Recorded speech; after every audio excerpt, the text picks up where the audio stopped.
Okay, so now I'm going to give you a shotgun introduction to entities. Entities is an object you place in the game world that represents some game code in some way. It's what you use to make your game come to life. It gives the logic and the rules to the game world itself.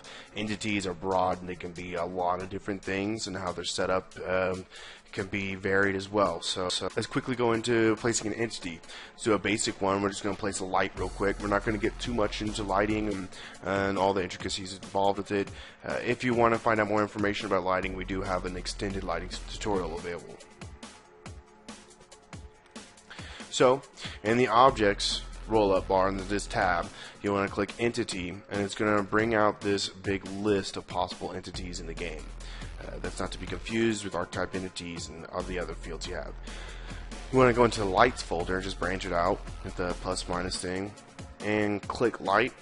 And how you place it in the game world is pretty simple. You just drag it from this list and place it down.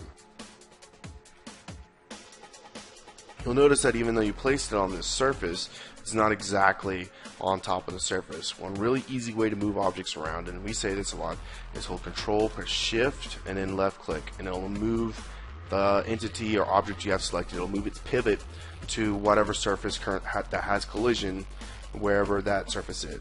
Okay, now that you get the light placed, and then generally where you kind of want it, let's move it to the center of this room. So there you have it, Control Shift click, put it in the center. Now pay attention to holding Shift, and you can see, since this room is perfectly square, 8 units over here, 8 units over here, and 8 units there, it's dead center.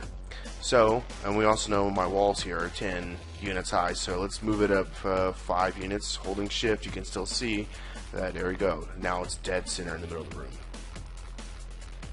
Let's quickly change the color of this to something like red. Let's say this is the red guy's little spawn area.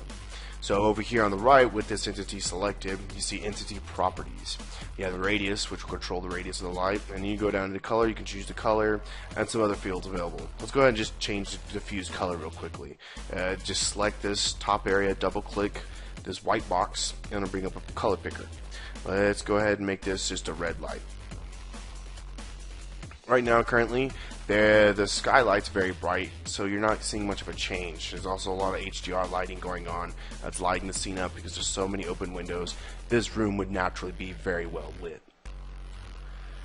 So, if we want to make this a little bit more extreme, you can do it multiple ways. Let's just increase the radius and change the diffuse multiplier to 5. And there you go, you can very easily now tell this is a red room based off this light.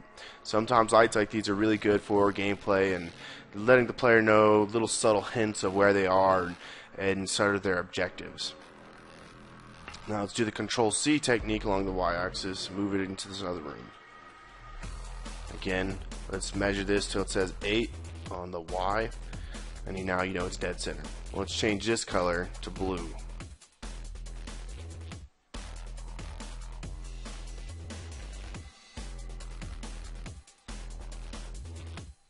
Okay, one really important thing that I didn't mention whenever I started placing lights is working on layers.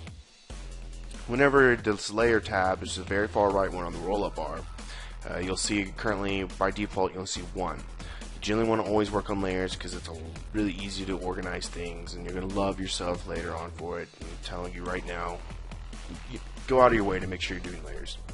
Let's create a new layer by pressing the far left button. Let's call it lights.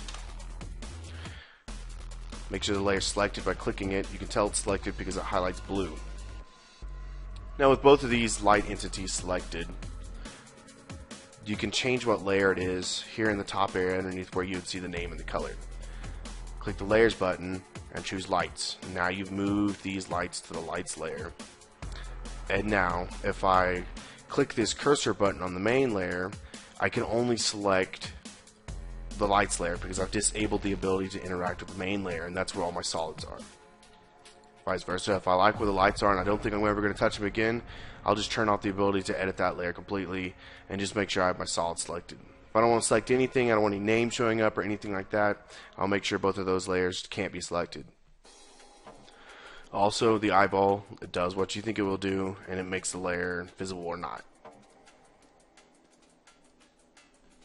These types of things are really important whenever you're organizing your level. Okay, so now that we got some lights placed as simple entities, let's do some other critical entities. Very first one we're going to do, you do this on the main layer because it's kind of just like the base layer. You want to add a spectator point. And what that is whenever you first load the map and the camera's like sitting around, this is what that is. So go ahead and click Entity. And down here on the bottom of the list, you can see this filter thing. This lets you search things by their name. So let's go ahead and type spectator, or just spec at the beginning, and you immediately see it filter out everything except anything that has those letters. So let's drag and drop this into this layer. Again, Control-Shift-Click, and it'll put it where some object that has collision is. Let's move it up a little bit. You see this little yellow arrow pointing out of it. And what that is that's saying where this thing's going to look. So let's rotate it, looking that direction, and let's point it down a little bit so it looks looking straight down at the bridge. And you know what you would want from this is, let's say some player joins the match and it's currently in progress. You kind of want the spectator point usually pointing at some place where there's a lot of high action. So if a player's coming in and they're seeing all this action, they're like, oh crazy, this is cool, wee, yay. So that's the spectator point. Now let's add player spawns. What's a player spawn? This is where a player spawns. And then they're different between Team Deathmatch and Capture the Flag. I'm going to, since this level is a Team Deathmatch map, I'm going to describe the Team Deathmatch ones only.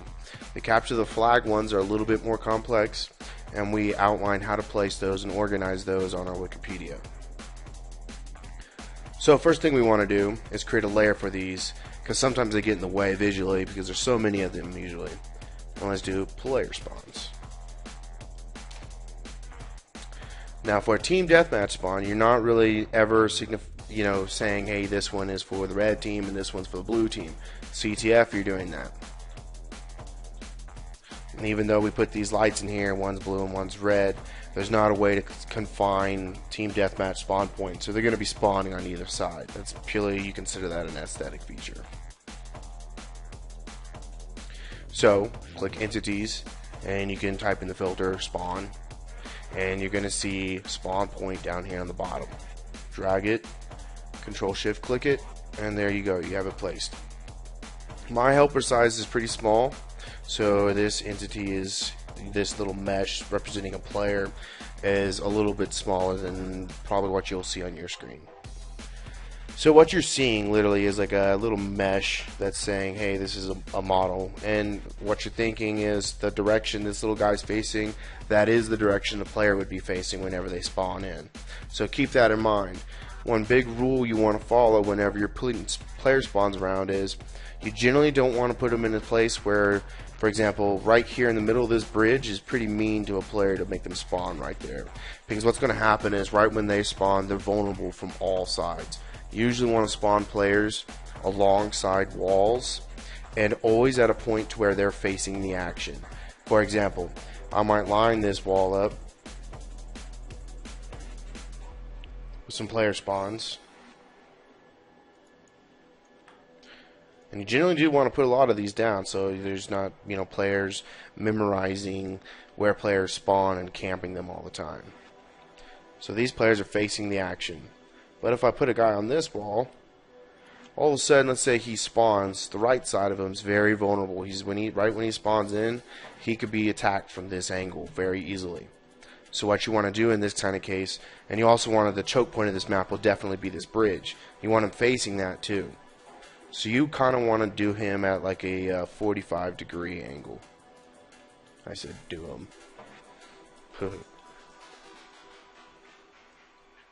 Now let's copy and paste some of these guys around. Do the same thing for the other side.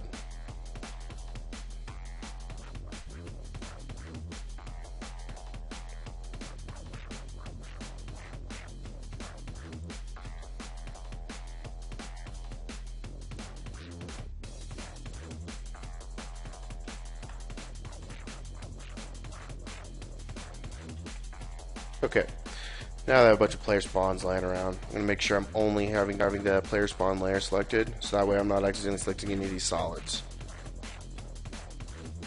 I'm going to go ahead and select them all. Then I'm going to copy them over here. Okay, before you start rotating them, make sure you're not in local, because if you rotate around local, they're all going to rotate independently, and then when you rotate them on view, they're going to rotate as one. So let's go ahead and get these guys 180, and you can tell by how much you're rotating by the value in the bottom center of the screen. You got them rotated around, let's put them into place.